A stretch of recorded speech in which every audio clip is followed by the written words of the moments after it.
Bueno, los saludo nuevamente a través de las pantallas del mostrador. En esta ocasión, tal como ya están viendo en pantalla, me encuentro con Sara Larraín, quien va como candidata a la Convención Constitucional como independiente por la lista del apruebo para representar o buscar representar al Distrito 11. Sara, ¿cómo estás? Muchas gracias por conectarte con el mostrador. Muchas gracias a ustedes. Bueno, tú eres directora de Chile Sustentable, planteas la construcción de una constitución ecologista, el tema de la biodiversidad, la defensa del medio ambiente, son tus temas prioritarios. Hagamos un recorrido por ahí, cuáles son las prioridades y los focos más importantes que va a plantear y que busca establecer en la futura convención. El tema de una constitución ecológica que llevamos adelante 13 candidatos que nos definimos desde la sociedad civil, tiene que ver con establecer en la Constitución el deber del Estado y de los ciudadanos de proteger la naturaleza y sus ciclos vitales. ¿Por qué? Porque no sacamos nada de decir, no, que biodiversidad, que vamos a tener más parques nacionales. No, es que si no protegemos el territorio, si no protegemos las cuencas, la verdad es que no vamos a tener la posibilidad de los servicios ambientales que provee la naturaleza para tener bienestar, subsistencia, pero también desarrollo. No podemos seguir extrayendo todo con una economía extractivista hasta la Antártida, porque nos vamos a quedar sin recursos para hoy día y para las generaciones futuras. Entonces, eso es un primer elemento. El patrimonio ambiental, la naturaleza de Chile tiene que ser protegida porque es la base de nuestra subsistencia y de nuestro desarrollo. Y, por supuesto, asegurar a cada chileno la posibilidad de vivir en un medio ambiente sano y ecológicamente equilibrado. No podemos permitir que ciudadanos chilenos hoy día estén viviendo en las llamadas zonas de sacrificio, que es donde se superan las normas y donde las cifras del Ministerio de Salud da que tienen un 200% más de la media nacional en cuanto a muertes y hospitalizaciones. Eso no son condiciones, eso éticamente no es aceptable por ningún chileno. Por eso es tan importante para nosotros, además de este tema de la protección de los bienes comunes de la sociedad chilena, que es el territorio, que es la naturaleza, es el tema de los derechos sociales. Entonces, acá es tremendamente importante ir hacia establecer un estándar del Estado garante de derechos como salud, educación, pero también hay que incluir vivienda. La política de Estado ha fracasado en cuanto a la vivienda. Hoy día tenemos miles de campamentos, miles de tomas, y la verdad es que el Estado no ha sido abasto. Por lo tanto, esto tiene que descentralizarse a los municipios, tiene que priorizarse en los presupuestos nacionales el tema del agua. El tema del agua ha sido declarado por Naciones Unidas un derecho humano fundamental. Tiene que estar establecido como un derecho universal en Chile. No podemos seguir que la gente tiene menos de 100 litros por segundo, litros persona a día. Tenemos camiones de aljibe hasta Chiloé, eso es insostenible, entonces tiene que incorporarse el agua dentro de los derechos sociales. Y también hemos señalado que como un elemento básico para la dignidad y el bienestar, la energía limpia también es fundamental. Por lo tanto, este paquete que permite la dignidad de las personas tiene que estar garantizado por el Estado, y algunos sectores pagarán agua y energía y hay otros sectores que la sociedad toda solidariamente tiene que proveer agua y energía. Y finalmente, para esto nosotros necesitamos un cambio estructural en el sistema político y en la estructura del Estado. Un Estado centralizado va a seguir con los mismos problemas. Me gustaría preguntarte cómo crees tú, para poder también hacer un ejercicio como pedagógico hacia la gente, que se va a resolver esta tensión entre quienes van a ir a defender la incorporación del agua dentro del catálogo de derechos fundamentales, establecerlo directamente como un derecho humano, y entre quienes van a defender el modelo de gestión hídrica, el carácter privado del recurso. ¿Cómo crees que se va a materializar una salida al respecto? Bueno, ese es un punto, la pregunta es excelente, porque nosotros proyectamos que ese va a ser exactamente uno de los puntos calientes de las discusiones constitucionales.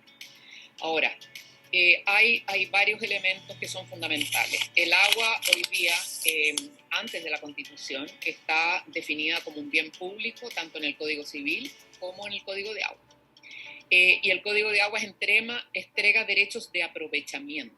Esos derechos de aprovechamiento no son propiedad, es como una concesión que se establece sobre un bien público. Es la Constitución, en el 19, número 24, inciso final, que establece que este derecho, inscrito, etcétera, dará la propiedad sobre ello. Por lo tanto, al desaparecer la Constitución del 80, obviamente el tema de la propiedad desaparece como un Estado. Por otro lado, la reforma del Código de Agua que ya este año cumplió 10 años en el Congreso, la primera demoró 13 años, esta segunda ya estableció, y el Congreso Nacional con dificultades, pero aceptó el agua es un bien público, se refuerza la propiedad pública, que no es lo mismo que la propiedad estatal. Lo público es más amplio que lo estatal administra, pero el agua es de todos los chilenos, no es del Estado de Chile. Segundo, estableció el derecho humano al agua potable y al saneamiento y estableció prioridades de uso. Primero, la gente. Segundo, las actividades económicas de subsistencia, llámese economía campesina, etcétera, etcétera.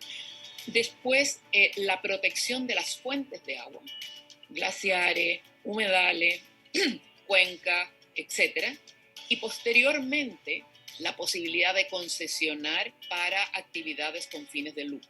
Esa priorización existe en todas las legislaciones sobre agua en el mundo, porque es obvio que es primero la gente, la sociedad y la protección de las cuencas que te ofrecen este servicio ambiental que es el agua, antes que las actividades con fines de lucro. Y en Chile, como el Código de Agua se hizo para dedicar el agua a usos más competitivos, la verdad es que hoy día primero es la minería o la agroindustria y después es la gente. Eso es inaceptable y eso es parte de la indignación, de la inequidad y de la monopolización de la propiedad de bienes que son comunes. Entonces, aquí tenemos que arreglar verdaderamente porque el tema de la asignación de los recursos naturales por parte de los estados centrales principalmente a ciertos actores privados es la base de la inequidad en Chile.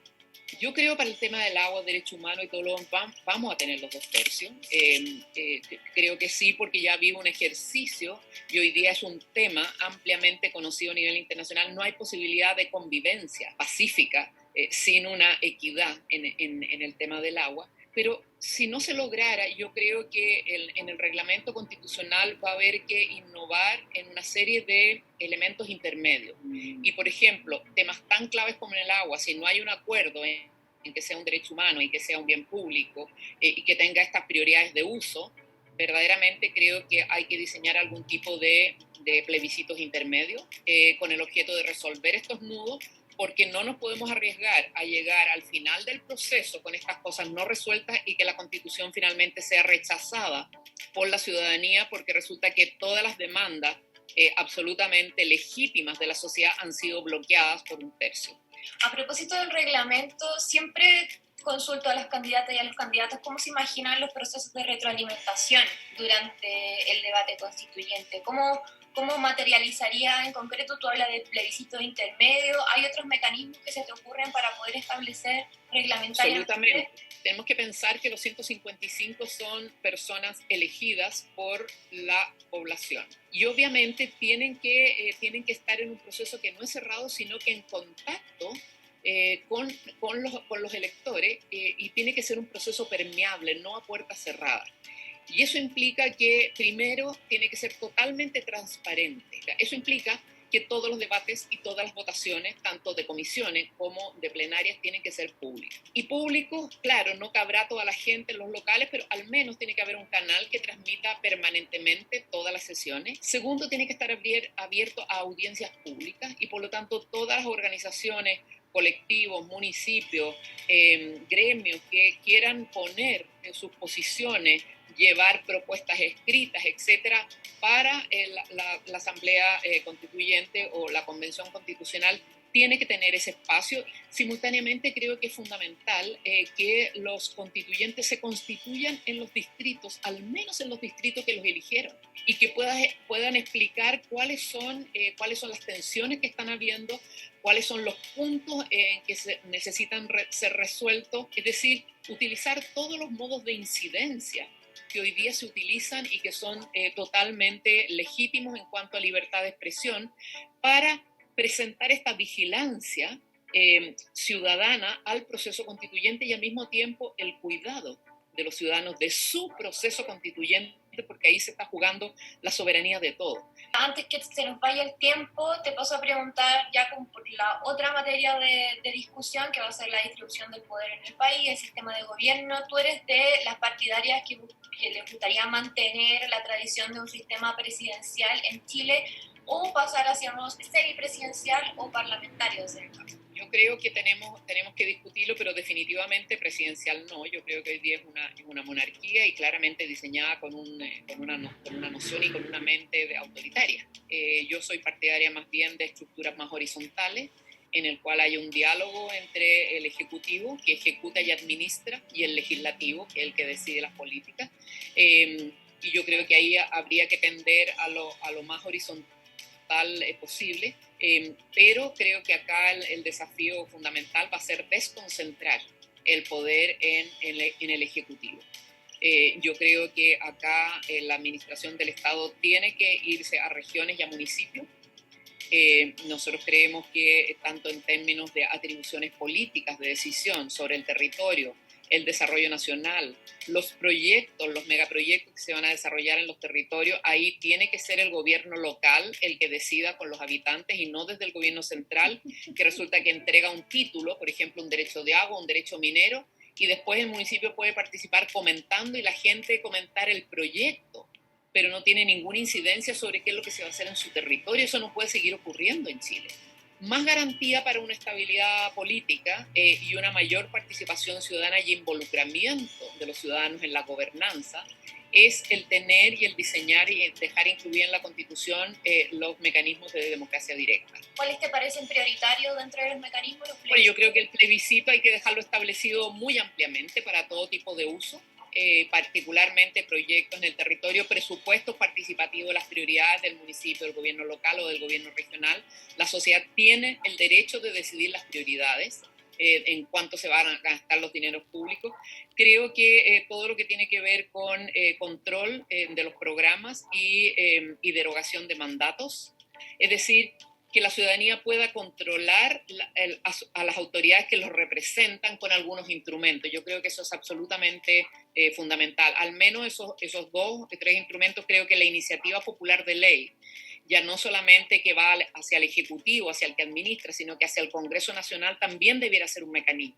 ¿A tu juicio se justifica mantener las 2 cámaras en el Congreso? Yo particularmente creo que perfectamente se podría funcionar con una sola cámara, con el objetivo justamente de poner más énfasis y más recursos en las gobernaciones de las regiones y en los municipios. ¿Tú estarías a favor de establecer figuras como la renta básica universal o la pensión básica universal en la nueva Constitución? Absolutamente. Lo hemos planteado muy claramente y hemos puesto el énfasis muy claro en las mujeres. Hoy día todo lo que son las labores del cuidado en Chile no están valoradas, no están reconocidas en cuanto a remuneraciones, pero peor aún, las mujeres que han estado toda su vida en labores del cuidado, que son labores esenciales para la sociedad. Hay economistas que han planteado que incluso son sobre 20% del PIB en un país. Eso no está reconocido, está oculto. Hay personas que trabajan sin ningún reconocimiento y además, cuando llegan a la vejez, no tienen ninguna seguridad social. Eso no es aceptable. Por lo tanto, es totalmente, es hoy día una exigencia dentro de los derechos sociales, un ingreso universal. Ya como para ir terminando, preguntarte si tú estás de acuerdo con establecer directamente un Estado plurinacional en Chile. Totalmente, nosotros creemos que aquí había un tremendo retraso en el derecho de los pueblos indígenas. Chile está fuera del estándar internacional. Hoy día tenemos un estándar en la Carta de los Derechos Indígenas, tenemos un estándar en la Declaración Interamericana, tenemos un estándar en la Declaración de Derechos Humanos, tenemos un estándar en el Convenio 169. Chile está muy por debajo de esos estándares, incluso ha hecho ciertos reglamentos interpretativos del Convenio 169 que realmente traicionan el espíritu del Convenio 169. Entonces yo creo que esta es una deuda histórica. Nosotros somos partidarios del reconocimiento constitucional de los pueblos indígenas, somos partidarios de esa autonomía, somos partidarios de escaños reservados para tu representación directa en el legislativo, y obviamente hay que hacer un reestudio completo de toda la institucionalidad vinculada a los temas indígenas, CONADI, Ministerio de Desarrollo Social, etc. Muchas gracias por compartir tus principales definiciones en materia de lo que va a ser el debate en el proceso constituyente, y mucho éxito ya para estas semanas que quedan de campaña, un mes que queda de campaña de aquí en adelante.